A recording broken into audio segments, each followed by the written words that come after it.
Hello everyone, आप सभी का स्वागत है आपके अपने YouTube channel unique home tutor में। अपने आज के वीडियो में हम लोग डिस्कस करने वाले हैं यूकैरियोटिक सेल के बारे में, क्योंकि अपने पिछले वीडियो में हम लोग सेल के स्ट्रक्चर के बारे में समझ चुके हैं, सेल होते कितने टाइप्स के हैं इनके बारे में समझ चुके हैं, और मतलब और भी जो अदर पार्ट्स थे मेन स्ट्रक्चर के उनको हम पढ़ चुके हैं। तो अब हमारा टाइम आ गया है, जैसे कि प्रोटोप्लाज्म जो हमारे आगे के टॉपिक होने वाले हैं उसमें हम प्रोटोप्लाज्म के बारे में पढ़ेंगे, और जो सेल ऑर्गेनेल्स होते हैं जो कोशिकांग होते हैं उनके बारे में पढ़ेंगे। तो उससे पहले मैंने सोचा कि आपको उन सभी जो कोशिकांग हैं उनसे मैं एक बार क्या करा दूँ, रूबरू करा दूँ, ताकि आपको नाम अटपटे से ना लगे, और उनके बारे में थोड़ा ओवरव्यू दे दूँ जो एग्ज़ाम में पूछे जाते हैं। फिर उनके बारे में हम डिटेल से पढ़ेंगे।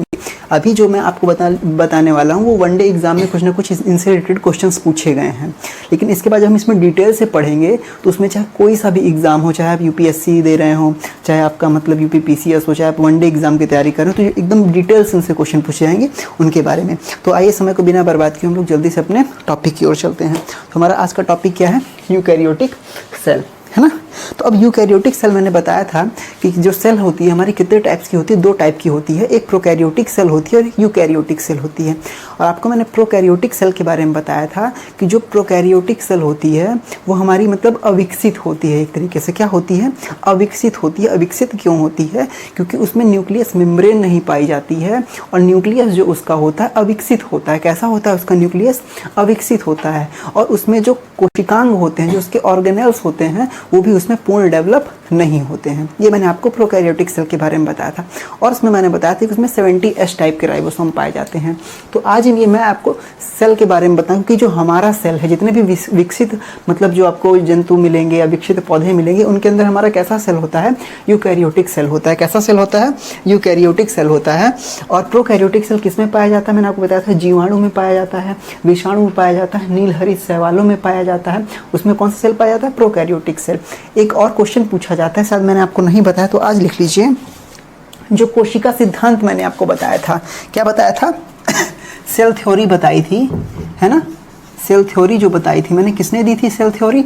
सेल थ्योरी दी थी स्लाइडेन और स्वान ने। किसने दी थी? स्लाइडेन और स्वान ने, ठीक है। स्लाइडेन और स्वान ने दी थी। कब? इन्होंने क्या बताया था कि जो हमारा मतलब कोशिका है, प्रत्येक जीव कोशिका से निर्मित है। तो इसका एक अपवाद है, इसका अपवाद है क्या? विषाणु। एक्सेप्शन। एक्सेप्शन हमारा क्या है? इसका वायरस यानी कि विषाणु। विषाणु हमारा कैसा जीव है? विषाणु हमारा अकोशिकीय जीव है, उसमें एक भी कोशिका नहीं पाई जाती है। विषाणु हमारा कैसा जीव है?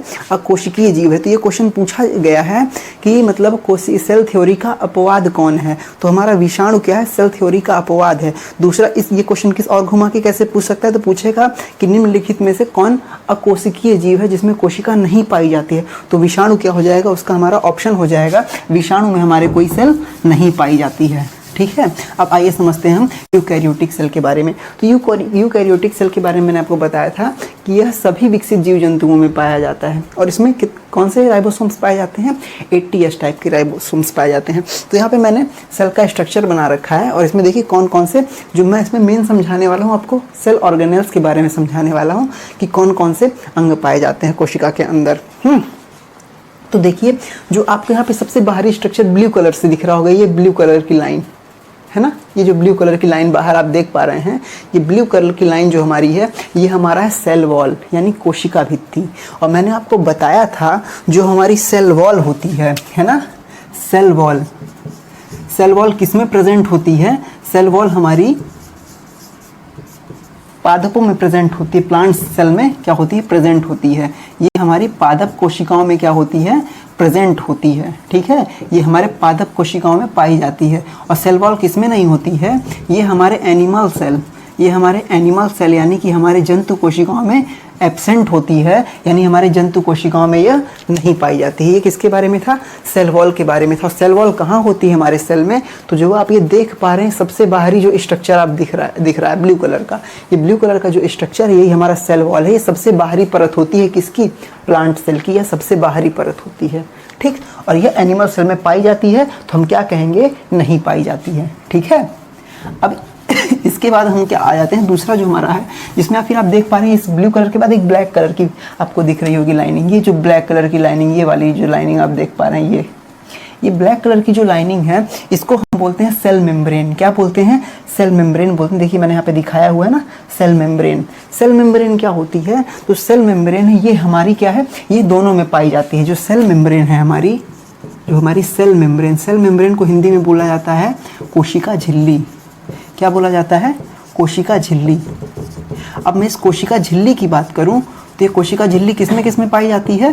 तो ये हमारे एनिमल और प्लांट्स दोनों में पाई जाती है। ये हमारी एनिमल और प्लांट दोनों में प्रेजेंट होती है। ठीक है, मतलब पादपों में भी प्रेजेंट होती है और प्लांट सेल्स में भी प्रेजेंट होती है। ठीक है, तो ये क्या हो जाती है? दोनों में प्रेजेंट होती है। ठीक, अब यदि बात की जाए तो जो हमारी सेल मेम्ब्रेन है ये ये प्लांट सेल की है ना, जैसे ये प्लांट सेल बना हुआ है तो ये जो हमारी सेल मेम्ब्रेन होती है प्लांट सेल की कौन सी परत है? दूसरी परत है। क्योंकि प्लांट सेल यानी पादप कोशिकाओं की पहली परत क्या होती है? सेल वॉल होती है और सेल मेम्ब्रेन पादप कोशिकाओं की दूसरी परत होती है। लेकिन यदि मैं बात करूं एनिमल सेल में यानी जंतु कोशिका में, तो जो जंतु कोशिका में है वो हमारी कोशिका भित्ति पाई नहीं जाती है, यानी ये बाहरी परत हमारे अंदर नहीं पाई जाती। जैसे हम लोग जंतु हैं, है ना, तो हमारे अंदर क्या ये बाहरी परत कोशिका भित्ति नहीं होती है। हमारे ऊपर क्या होती है? सेल मेम्ब्रेन होती है। क्या होती है? Cell membrane. हमारी सबसे पहली परत क्या है? सेल मेम्ब्रेन है, यानी ये कोशिका झिल्ली हमारी सबसे पहली परत है। ठीक, समझ में आया? अब मैं आगे यदि बताऊं तो आपको जो जल दिख रही है, मतलब ब्लू कलर का डॉट डॉट जो जल दिख रहा है ना, ये मैंने फैला रखा है ब्लू कलर का बहुत ज़्यादा क्वांटिटी में। ये हमारा क्या है? साइटोप्लाज्म है, यानी कि कोशिका द्रव्य है। क्या है? यह साइटोप्लाज्म है, ये कोशिका द्रव्य है। और यही कोशिका जो द्रव्य, ये जो साइटोप्लाज्म है, ये सभी जितने भी ऑर्गेनल्स आपको अंदर दिख रहे हैं इनको कंटेन करके रखता है। ठीक है, इसी के अंदर ये सारे ऑर्गेनल्स तैरते रहते हैं या रहते हैं। ठीक, ये कैसा है? एक तरल पदार्थ है जो कि क्या है? अर्धपारगम्य है। क्या कैसा है? अर्धपारगम्य होता है। ठीक है, और तरल पदार्थ है। इसमें मतलब डीएनए, इसमें प्रोटीन है, डीएनए है, राइबोसोम है, मतलब इसमें सारी चीज़ें पाई जाती हैं। किसमें? हमारे साइटोप्लाज्म में। साइटोप्लाज्म हमारा कैसा होता है? मतलब एक तरीके से अर्ध तरल है। ठीक है, अब यदि मैं बात करूं साइटोप्लाज्म के अलावा हम यहाँ पे क्या देख पा रहे हैं? जो आपको ये दिख रहा है, ये स्ट्रक्चर दिख रहा है, ये इस तरीके का, ये हमारे न्यूक्लियस से जुड़ा हुआ जो ये वाला स्ट्रक्चर है, ये स्ट्रक्चर। ठीक, ये स्ट्रक्चर मतलब न्यूक्लियस के बाहरी आवरण है। ये न्यूक्लियस के बाहर का आवरण है, न्यूक्लियस को घेर के रखता है। इसको हम बोलते हैं एंडोप्लाज्मिक रेटिकुलम। क्या बोलते हैं? हिंदी में बोलते हैं अंतःप्रदव्य जालिका। ठीक, ये अंतःप्रदव्य जालिका क्या करती है? ये जो है सेल को घेरे रहती है चारों ओर से, है ना, जो हमारा एक केंद्रक न्यूक्लियस को चारों ओर से घेरे रहती है। अब ये कितने टाइप की पाई जाती है? तो ये जो है हमारे शरीर में, जो हमारी सेल्स में 2 टाइप की होती है। कितने टाइप की? 2 टाइप की। एक होती है रफ एंडोप्लाज्मिक रेटिकुलम, दूसरा होता है स्मूथ एंडोप्लाज्मिक रेटिकुलम। तो इनमें पहचान कैसे करेंगे? तो जो हमारी रफ एंडोप्लाज्मिक रेटिकुलम होती है, जैसे कि आप इसमें देख पा रहे होंगे, यहाँ पे देखिए एक भी रेड कलर का कोई भी धब्बा नहीं दिख रहा है। इधर देखिए रेड कलर का कोई भी धब्बा नहीं दिख रहा है। लेकिन यहाँ पे आप देख रहे हैं इस एंडोप्लाज्मिक रेटिकुलम में रेड कलर के पॉइंट डॉट दिख रहे हैं। तो जो ये रेड कलर के डॉट्स हैं ये क्या है? हमारे राइबोसोम्स हैं।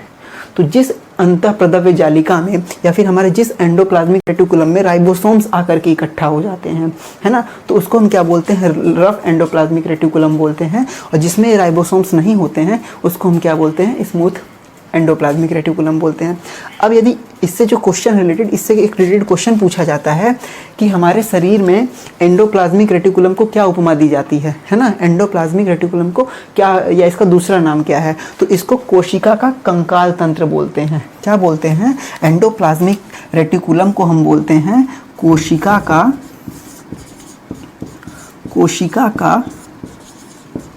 कंकाल तंत्र।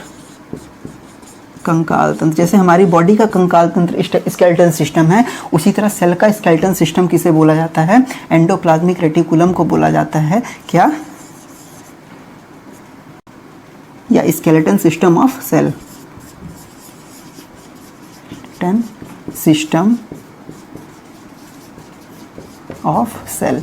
स्केलेटन सिस्टम ऑफ सेल की संज्ञा किसे दी गई है? एंडोप्लाज्मिक रेटिकुलम को हम कोशिका का कंकाल तंत्र या स्केलेटन सिस्टम ऑफ सेल के नाम से जानते हैं। ठीक है, अब यहाँ पे दूसरा ये आप देख पा रहे हैं, ये जो ये स्ट्रक्चर दिख रहा है, ये आपको स्ट्रक्चर दिख पा रहा होगा। ये स्ट्रक्चर क्या है? हमारा माइटोकॉन्ड्रिया है। क्या है?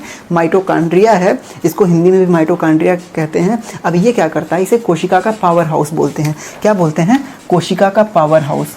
कोशिका का पावर हाउस क्यों बोलते हैं? क्योंकि देखिए पावर हाउस क्या मतलब, पावर हाउस से हमें क्या मिलती है? एनर्जी मिलती है, इलेक्ट्रिसिटी मिलती है। उसी तरीके से यहाँ पे सबसे ज़्यादा एनर्जी का क्या होता है, जब हम सांस लेते हैं तो उससे हमारी एनर्जी मिलती है हमें, है ना। तो एनर्जी सबसे ज़्यादा कहाँ हमारे मतलब बनती है? माइटोकॉन्ड्रिया में बनती है, ठीक है। लगभग 36 ATP के आसपास बनती है।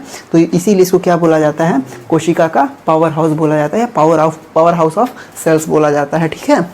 अब उसके अलावा आपको ये रेड कलर का जो स्ट्रक्चर दिख रहा होगा, रेड कलर का चंद्राकार आकृति में, इसको हम बोलते हैं गोल्जी बॉडीज या गोल्जी काय, ठीक है। तो इसका काम क्या होता है? इसको बोला गया है कोशिका का ट्रैफिक पुलिस, है ना, या ट्रैफिक पुलिस ऑफ सेल्स। किसको बोला गया है? गोल्जी बॉडीज़ को बोला गया। जो रेड कलर का स्ट्रक्चर आप देख पा रहे हैं, इसी तरीके को मतलब इस हमारे सेल्स में पाया जाता है, इसको गोल्जी बॉडीज़ कहते हैं। और इससे क्या क्वेश्चन पूछा गया कि गोल्जी बॉडीज़ का दूसरा नाम क्या है? तो इसे ट्रैफिक पुलिस ऑफ सेल्स बोलते हैं, ठीक है। सॉरी। अब ये आपको एक संरचना दिख रही होगी, ये ब्लैक कलर की काफ़ी बड़ी, इसे बोलते हैं प्लास्टिड यानी लवक, है ना। जैसे कि क्रोमोप्लास्ट आप लोग सुने होंगे, जो हरित लवक हैं, है ना, अवर्णी लवक होते हैं, वर्णी लवक होते हैं, है ना। तो ये प्लास्टिड्स, है ना, ये क्या होते हैं? इन्हीं के कारण जो हमारे पुष्पों का जो रंग है या फलों का रंग है अलग अलग होता है, ठीक है। तो ये हम इससे रिलेटेड क्वेश्चन पूछा जाता है कि हमारे सेल का सबसे बड़ा ऑर्गन कौन सा है, हमारे सेल का सबसे बड़ा ऑर्गेनल्स कौन सा है? तो प्लास्टिड यानी लवक हमारे सेल के अंदर सबसे बड़ा अंग होता है, ठीक। इससे क्या क्वेश्चन पूछा जाता है प्लास्टिड से रिलेटेड कि हमारे सेल के अंदर सबसे बड़ा ऑर्गन कौन सा होता है? तो प्लास्टिड हमारे सेल का सबसे बड़ा ऑर्गन होता है जो साइटोप्लाज्म में पाया जाता है। उसके बाद आपको ये रिक्तिका दिख रही होगी, वैक्यूल, है ना। ये वैक्यूल दोनों में, जंतु और पादपों में दोनों में पाई जाती है, लेकिन ये पादपों में क्या होती है? थोड़ा बड़ी होती है, ठीक है, और जंतुओं में क्या होती है? थोड़ी छोटी होती है। उसके अलावा ये केंद्रक जो आप ये पार्ट देख पा रहे हैं, ये इसके बारे में मैंने कल आपको समझाया था, ये हमारा क्या है? केंद्रक है, ठीक है। क्या है? न्यूक्लियस है। इसकी खोज किसने की थी? रॉबर्ट ब्राउन ने की थी, है ना, 1931 में, सॉरी 1831 में। और यहाँ पे देखिए धागीनुमा संरचना मैंने बताया था ना, इसमें क्या होता है? क्रोमैटिन होता है। और फिर ये क्या है? न्यूक्लियोप्लाज्म है, ठीक। और देखिए इसके ये ब्लू कलर से मैंने दिखा रखा है न्यूक्लियस मेम्ब्रेन।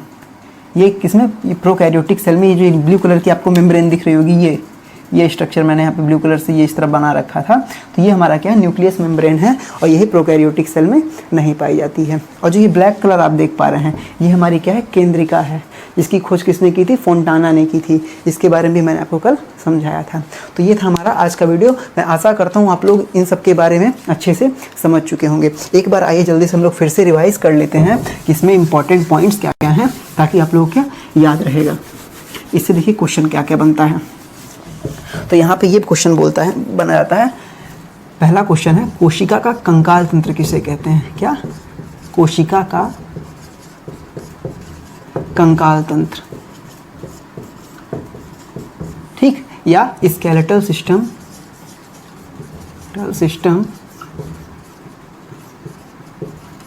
ऑफ सेल किसे कहा जाता है? तो हमारा आंसर क्या हो जाएगा? एंडोप्लाज्मिक रेटिकुलम यानी अंतःप्रदव्य जालिका। क्या हो जाएगा? अंतःप्रदव्य जालिका या एंडोप्लाज्मिक रेटिकुलम को क्या बोला जाता है? कोशिका का कंकाल तंत्र। अंतःप्रदव्य जालिका को हम क्या बोलते हैं? कोशिका का कंकाल तंत्र। दूसरा पूछा जाता है क्वेश्चन, कोशिका का पावर हाउस किसे कहते हैं? या कोशिका का ऊर्जा ग्रह। कोशिका का ऊर्जा ग्रह या power house of cell. Power house of cell किसे कहा जाता है? तो किसे कहा जाता है? माइटोकॉन्ड्रिया को कहा जाता है। माइटोकॉन्ड्रिया को कहा जाता है, ठीक है। उसके बाद हमारा क्वेश्चन बनता है ट्रैफिक पुलिस ऑफ सेल, है ना। ट्रैफिक पुलिस ऑफ सेल किसे कहते हैं? तो हम किसे कहते हैं? गोल्जी बॉडीज यानी गोल्जी काय को कहते हैं, ठीक। इसका आंसर क्या हो जाएगा? गोल्जी बॉडीज यानी गोल्जी काय। फिर हमारा एक क्वेश्चन बनता है कि हमारे शरीर में या हमारे सेल्स में सबसे बड़ा ऑर्गेनल्स कौन सा है ना। तो सबसे लार्जेस्ट ऑर्गेनल्स हमारे सेल का क्या है? सेल का प्लास्टिड्स यानी कि लवक, ठीक है। मैं आशा करता हूँ गाइस आपको ये वीडियो अच्छे से समझ में आया होगा। अगर आपको वीडियो अच्छा लगा है तो प्लीज़ वीडियो को लाइक करिए और चैनल को सब्सक्राइब करिए।